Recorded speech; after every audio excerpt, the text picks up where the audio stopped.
Hi, it's a cold Friday. I don't know if you saw the snowflakes this morning, but it's the end of the week and it's time to look back at what happened at Queen's Park.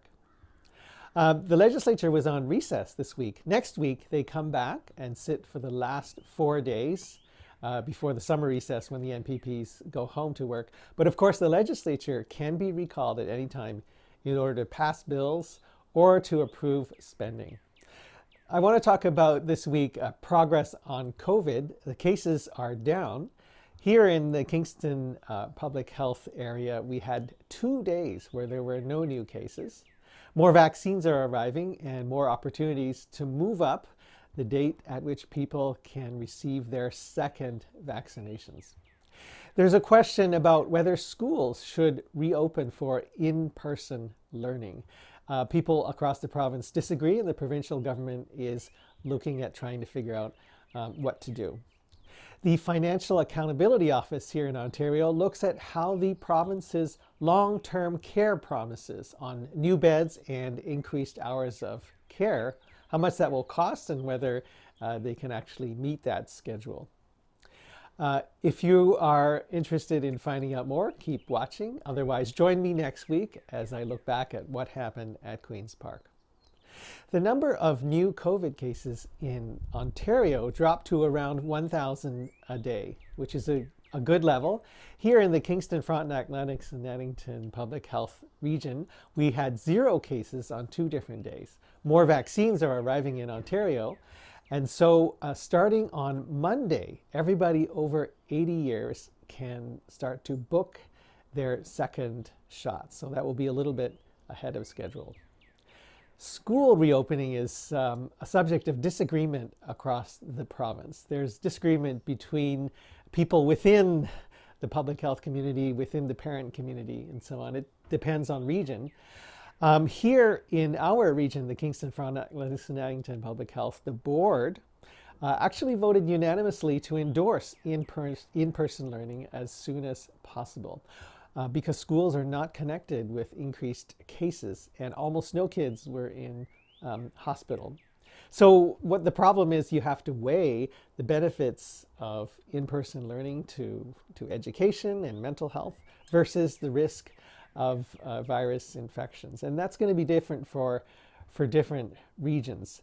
The province, it's a political decision to weigh these two different things. So the province is going out and on Thursday morning it asked stakeholders and experts, everybody across the province, to send in comments by Friday at 5 p.m. And this is a good thing to do. But I think that Premier Ford could have realized that this sort of question was going to arise and could have asked people to start thinking earlier instead of sending out a request, a rather detailed request to do this difficult weighing process. He sent out a request on Thursday morning and asked people to send in their opinions by Friday at 5 p.m. I think it's good to speed it up, but it is pretty short notice, and I think he should have anticipated, looked ahead, planned ahead, and seen that this question would need to be considered.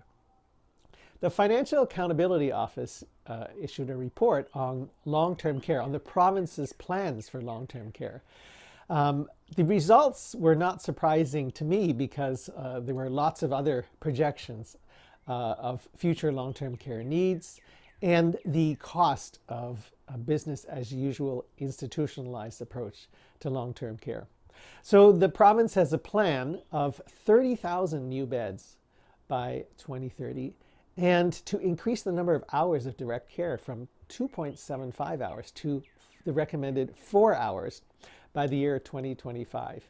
Now, just to contrast that 30,000 new beds by the year 2030 with the wait list, which is about 40,000. It was 40,000 in December of 2020. The province is already behind on getting enough beds. This was mentioned in the Financial Accountability Office report.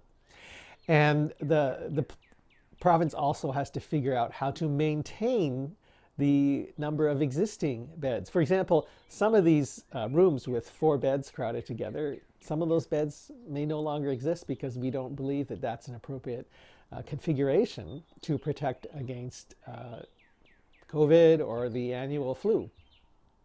The extra cost that the Financial Accountability Office mentioned, it turns out to be eventually over $6 billion every year. And that's not a surprising number. You can find numbers like that in other reports. It works out to about $400 a year for every single person in Ontario. And if you look at the expected increase in the population of people over 75 years of age, we are probably going to need, if we rely on this institutional model, 1/3 more spaces than the current plan and the current spending is accounting for. I think the lesson here is if we keep relying on the large institutional model, we will continue to pay a lot more and still fall still further behind on the demand for long-term care. So this is a problem we've got to address quickly and address in perhaps in a transformative way.